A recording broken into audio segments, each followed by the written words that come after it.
Hi guys, welcome back to another video, and today I'll be taking a look at the latest gaming monitor from LG UltraGear. This is the 48GQ900 OLED gaming monitor designed specifically for gaming on both a PC and console with gamer-centric features. Check out and follow LG UltraGear's Twitch or Twitter channels for more info. Links are in the description below, including purchasing links. Now this monitor has a really impressive spec with a 47.5-inch OLED display supporting 4K at 120Hz, has HDMI 2.1 ports and a display port that can be overclocked to 138Hz. With an anti-glare low reflection display, a four-sided virtually borderless design with their new hexagon lighting on the back. There's two 20-watt speakers and a lightning fast 0.1 millisecond response time. So today I'll be unboxing it, setting it up and giving you my first impressions and cover the features it has. The monitor comes in a simple brown box with LG UltraGear OLED on the front. This is different from previous LG UltraGear packaging, which featured colourful images on the box. So LG have made their boxes more environmentally friendly for both making and recycling in Europe. So let's begin by taking a look at what you get inside the packaging. But before I begin, let me know in the comments what monitor you're currently using and if you're using it with a console or PC. And if you're new to the channel, hope you can support me by subscribing and hitting the bell icon to get notified of my next release.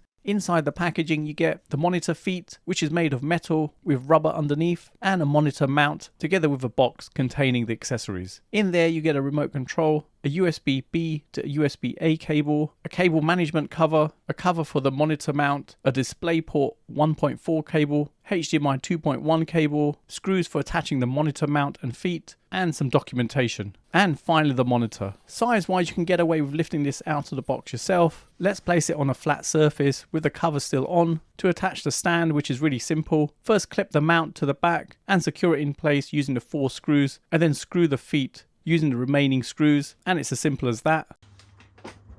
With the monitor standing, the screen looks massive at 47.5 inches with its almost frameless 4-side design. Both the screen and feet are finished in black and looks absolutely stunning. Looking at the front from an angle, you can see that unlike a standard OLED TV, it's not glossy as it has an anti-glare low reflection coating, which is a big positive and helps in reducing eye strain. As a side-by-side comparison to an OLED, you can see the difference with the OLED at the top, giving a mirror-like finish, whereas the monitor, there's nothing like that. On the feet you have LG on one side and UltraGear on the other side, and at the bottom of the monitor there's a 4-pole headphone jack, meaning it can support sound and a microphone with virtual 3D sound as it supports DTS Headphone X, and the positioning is perfect, being right in front of you. There's no pivot, height or tilt adjustment from the stand, but with this size you really wouldn't need to do that. Looking from the side you can see how thin the panel looks, with the top half being ultra thin and the bottom half being thicker, as this contains all the components, which includes the speakers and connection points. Coming around the back, let me remove the plastic film on the top half of the panel.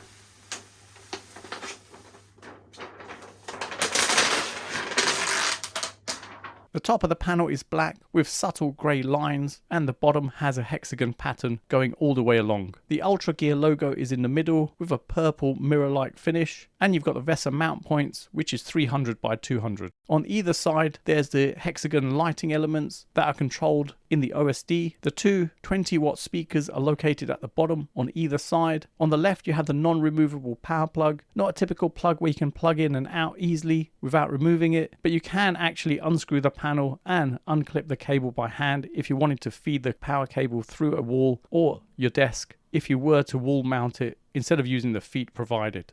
Connections wise you have one DisplayPort 1.4, 3 HDMI 2.1 ports supporting the full bandwidth of 48 gigabits, an optical audio out, USB 3.0 upstream port and 2 USB 3.0 downstream ports. All the cables do stick out of the back of the monitor, so something to keep in mind if you're planning on wall mounting it, as it would have to stick out slightly more than be flush against the wall. There's a plastic cover used for cable management that keeps things nice and tidy. Size wise, I've given all the dimensions on the screen, which includes with and without the stand, and includes the space the stand takes up, which isn't too bad.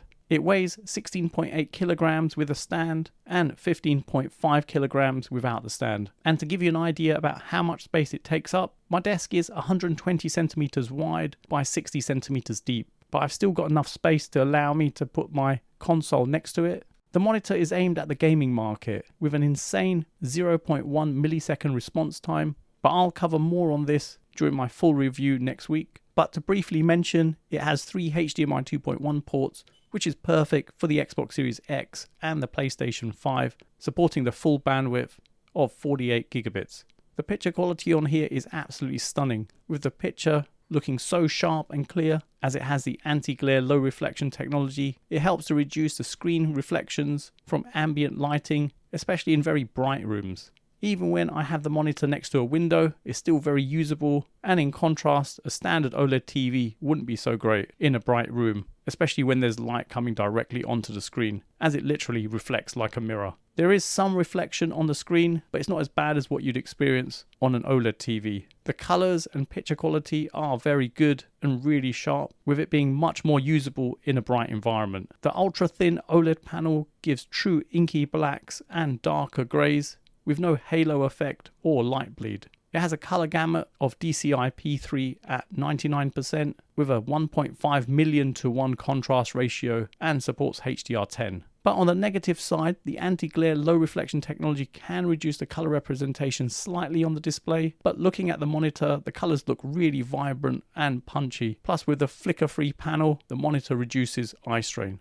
Now with the monitor mounted on my sim cockpit from Track Racer, this is the TR120 with my Fanatec DD Pro wheel attached. The massive 48-inch screen, which I've attached directly onto the rig, gives a really immersive racing experience and a good field of view coverage. With amazing clarity levels and lightning fast performance, with no stuttering or screen tearing, especially in fast action, it runs really smoothly. But could you imagine what it would be like with 3 screens like this? Now that would be insane. You also have the game GUI allowing you to see your current settings and make amendments to the picture gaming mode. Unlike an OLED TV, the monitor has a DisplayPort 1.4 connection supporting a refresh rate of 120 Hz, but you can overclock the monitor and push the refresh rate to 138 Hz. I love the new hexagon lighting design on the back. It's pretty cool, giving nice levels of ambient lighting, which can be configured via the OSD. Previous models of the UltraGear monitors had the sphere lighting, like the GP950, so this is a real change to the design, as it gives more light with the lighting on the edges, as opposed to the center.